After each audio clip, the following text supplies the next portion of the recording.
Salut à tous et à toutes les amis, c'est Youk et bienvenue pour cette nouvelle vidéo, j'espère que vous allez bien. Aujourd'hui, on va parler de création de contenu sur Zenless Zone Zero et on peut même élargir cette information à d'autres gachas. De toute façon, ça, ce sera toujours la même chose, que ce soit Oyoverse, d'autres jeux, Zenless Zone Zero, Genshin Impact, HSR, bref, peu importe, n'importe quel gacha que vous voulez, ce que je vais expliquer là, ce que je vais parler, et ben forcément ça peut s'appliquer partout. Aujourd'hui, on est à la course au contenu sur les gachas. Et ça, c'est quelque chose de vraiment important à souligner, que ce soit sur Zenless Zone Zero ou même sur d'autres jeux. Et forcément, à force de chercher la course au contenu, les informations qu'on va avoir par rapport aux vidéos que l'on va poster seront forcément de bien meilleure qualité que si on avait le temps de digérer et de pouvoir vraiment analyser ces informations-là. Je m'explique. J'ai fait l'erreur, à cause de la course au contenu, de sortir une vidéo sur Astra Yao, que je vous avais dit, par rapport au guide, je l'ai supprimé, j'ai refait la vidéo de A à Z, et je voulais reposter. Pour moi, ça c'est quelque chose de très important, et c'est là où vraiment je me suis rendu compte de mon erreur, c'est que, en fait, j'ai pas pris assez le temps de m'informer, mais de toute façon, je vous avais déjà fait une vidéo dessus, je vais pas reparler de ça.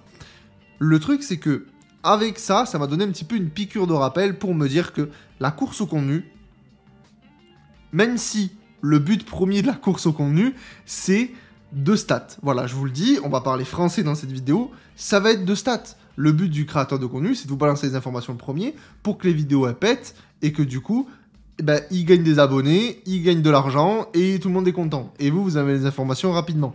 Ça, c'est l'objectif d'un créateur de contenu. Maintenant, est-ce que c'est toujours positif? En vrai, pas forcément, parce que du coup, à essayer de sortir la vidéo le premier, forcément, on peut dire de la merde, on peut ne pas être fiable, alors que le but quand même, quand on fait ce genre de vidéo, par exemple des vidéos guides, c'est d'être quand même le plus fiable possible pour que la communauté se cale sur ce que vous dites, quand même, si pour des personnes qui n'ont pas l'habitude forcément de jouer à Zenless Zone Zero, derrière, de se dire, ok, il a fait une vidéo guide, je lui fais confiance, ça fait 6 mois qu'il fait du contenu, let's go, il va parler ça bien, quelqu'un qui n'a pas forcément la tête à théorie craft, machin, un casual, attention, c'est pas péjoratif, il aura plus tendance à se fier aveuglément à ce qui est dit, et si en plus on commence à dire de la merde, c'est compliqué, c'est vraiment pas ouf. Et ça, je trouve ça vraiment dommage, et c'est malheureusement un des points négatifs qui découlent, on va dire, de la course à la création de contenu, que ce soit sur les autres gachas ou comme Zenless Zone Zero, ça touchera tous les gachas. Et en plus de ça, Zenless Zone Zero, on a quand même la chance aujourd'hui de pas être énormément en tant que créateur de contenu.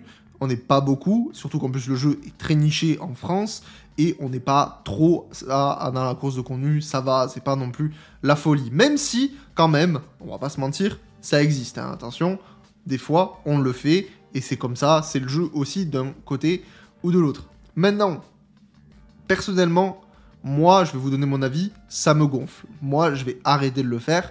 Aujourd'hui, les guides, j'ai bien compris que ça vous plaisait pas forcément qu'une vidéo sortait day one, de ce que j'ai pu comprendre et échanger avec vous.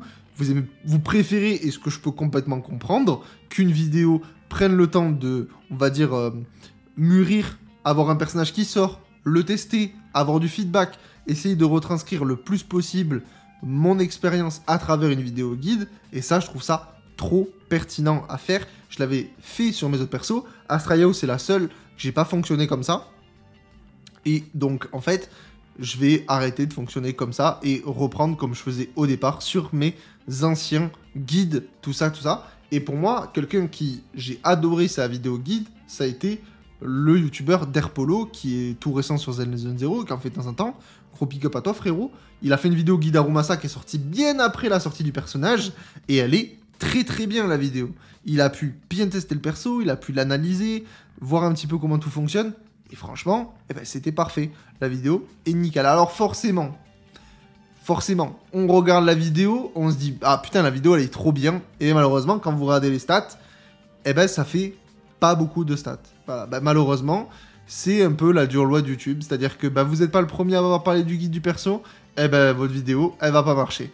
Et ça, c'est dommage, mais d'un côté, est-ce que c'est pas normal? Bien sûr que si, parce que un créateur de contenu va vous sortir la vidéo le premier, qu'est-ce que vous faites? Vous, en tant que viewer, vous allez regardez des vidéos de créateurs de contenu chez qui ça fonctionne, chez qui vous avez l'habitude de regarder.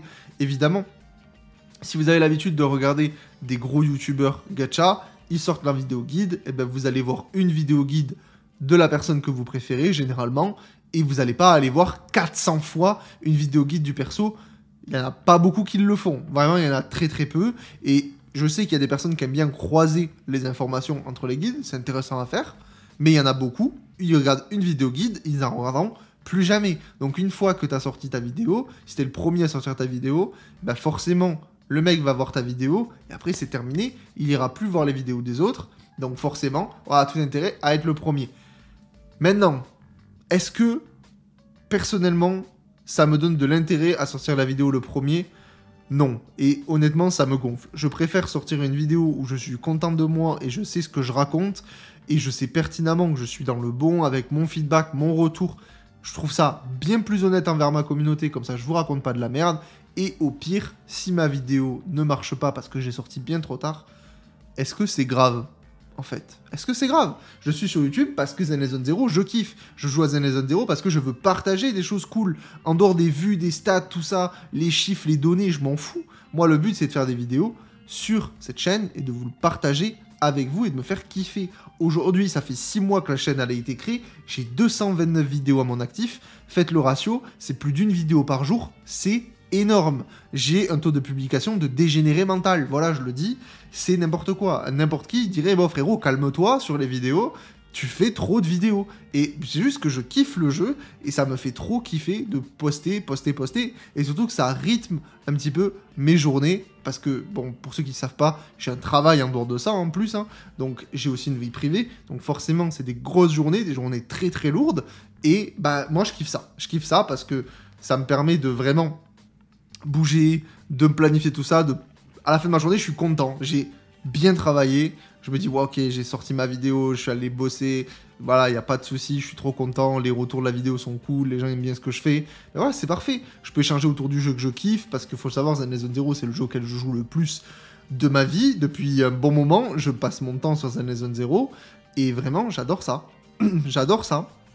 En plus de ça, de temps en temps, je fais des streams, d'ailleurs, au moment où vous voyez cette vidéo, je suis en live sur Twitch, donc vous pouvez venir discuter avec moi, il n'y a pas de souci. Et d'ailleurs, pensez à vous abonner sur la chaîne YouTube. Voilà, le petit moment promo, quand même, on ne l'oublie pas, n'hésitez pas à vous abonner, ça régale toujours. Mais voilà, cette course au contenu, pour moi, ben oui, d'un point de vue stats, d'un point de vue croissance de la chaîne, je peux comprendre qu'elles sont en place et c'est normal. Et ben, d'un côté, quand même, passion du jeu, je trouve ça dommage, étant donné que forcément, la course au contenu, bah, vous allez un petit peu faire tous la même chose. C'est-à-dire que on va parler tous des guides, on va parler tous des drip marketing, on va parler tous de la mise à jour. Alors, je ne suis pas en train de vous dire que je vais pas parler des drip marketing day one, parce que ça me demande pas beaucoup de travail, juste, bah, je vois le drip marketing, je vous le partage, mais honnêtement, si je suis pas premier sur l'information, si je suis le 8e, eh ben je suis le 8e, qu'est-ce que je m'en fous en fait? C'est pas grave. En vrai, j'en ai rien à faire. Je vais pas pleurer, quoi. Au bout d'un moment, ma vie, elle change pas. J'ai toujours mon travail, j'ai toujours ma vie privée. Et puis voilà, ça change strictement rien. À part que, bah voilà, la chaîne, peut-être qu'elle va grandir moins vite. Mais honnêtement, c'est pas grave. Honnêtement, moi, personnellement, sur ma chaîne YouTube, bah, je suis à 1800 abonnés. Je suis très content. Merci énormément pour les 1800 abonnés. J'étais jamais convaincu que ma chaîne allait marcher. Ne serait-ce qu'un minimum, pour moi ça allait être juste un mec qui fait ses vidéos de fou dans son coin, bah la chaîne prend et ça me fait trop plaisir, vous me le rendez énormément et du coup j'ai envie d'être transparent avec vous et je trouve ça dommage de mon point de vue, d'un point de vue vraiment, en fait j'essaie de me mettre du point de vue consommateur aussi et c'est pour ça que je fais cette vidéo parce que j'ai envie d'avoir votre avis et d'ailleurs je vais vous demander dans les commentaires si ça vous fait plaisir d'échanger avec moi par rapport à la création de contenu d'un point de vue consommateur. Comment vous percevez la création de contenu sur Zenless Zero? Qu'est-ce que vous aimez voir sur les créateurs de contenu aujourd'hui et qu'est-ce que vous aimeriez voir demain sur Zenless Zero en création de contenu? Et d'ailleurs, ça me fait rire parce que je suis en train de travailler sur une grosse vidéo, voilà, je vous le dis. On verra quand est-ce qu'elle sort, calmez-vous quand même. Ça sortira, mais 2025, je vous avais dit, il y a les petits bangers qui arrivent et j'ai très hâte de vous montrer un petit peu tout ça. Mais aujourd'hui, ben forcément, ce qui marche, ça va être le contenu un peu chaud du jeu, parce que tout le reste, ça marche beaucoup moins bien. Si vous allez parler du lore du jeu, si vous allez parler des musiques, si vous allez parler un petit peu, je sais pas, de tout ce qui est pas actualité du moment, eh ben ça marchera très très peu, surtout sur Zenless Zone Zero qui est un jeu de niche, et je trouve ça dommage, étant donné que forcément c'est des choses qui sont intéressantes, parce que des fois on a des créateurs de contenu qui peuvent parler de lore et qui font ça extrêmement bien, et qui seront très très peu mis en avant, parce que c'est pas quelque chose qui marche, parce que c'est pas quelque chose qui est énormément regardé dans la communauté. C'est, on va dire, une niche dans un jeu qui est déjà de niche, dans l'univers gacha, qui est déjà un univers de niche. Donc, une niche dans une niche dans une niche, ça fait que forcément, il y a très très peu de place pour vraiment grossir et, on va dire, ouvrir la vidéo à beaucoup de gens. Donc forcément, les gens se rattrapent sur des vidéos qui sont les vidéos qui marchent, les dream marketing, les guides, les showcases, les tier lists, tout ça. Ça, on le sait que c'est des vidéos qui marchent, il n'y a pas de souci là-dessus. Et du coup, forcément, on se retrouve avec, forcément, un espace de création de contenu où on fait tous la même chose. On fait tous la même chose. Et en vrai, c'est un peu triste. C'est un peu triste. Aujourd'hui, je suis content, j'ai fait des vidéos pour parler des événements qu'il y a sur le jeu. J'ai fait 2 vidéos, elles n'ont pas marché. Elles n'ont pas marché, c'est des vidéos qui ont, par rapport à ce que je fais d'habitude et par rapport à ce que je propose, c'est des vidéos qui marchent pas forcément très très bien, mais pourtant, c'est des vidéos auxquelles je suis très content parce que c'est des vidéos que ceux qui sont intéressés vont regarder, ça me permet de les informer, et au pire, c'est pas grave, je fais une vidéo par jour, elle peut flopper, c'est pas grave, la vidéo d'après, peut-être qu'elle plaira plus, et si elle plaît pas, c'est pas grave, j'en sortirai une autre, et puis voilà, c'est comme ça. Donc je trouve ça un petit peu dommage qu'on ait cette création, cette course à la création de contenu, qui, on va dire, limite nos choix dans la création de contenu, nos sujets de vidéo, quand on pense par le biais stats, YouTube, abonnés, et franchement, c'est pas sain. D'un point de vue créateur de contenu, je vous le dis, la course au contenu, voir les chiffres tout le temps, voir les abonnés, voir si la vidéo a fonctionné, c'est pas sain. Je vous jure que c'est pas sain.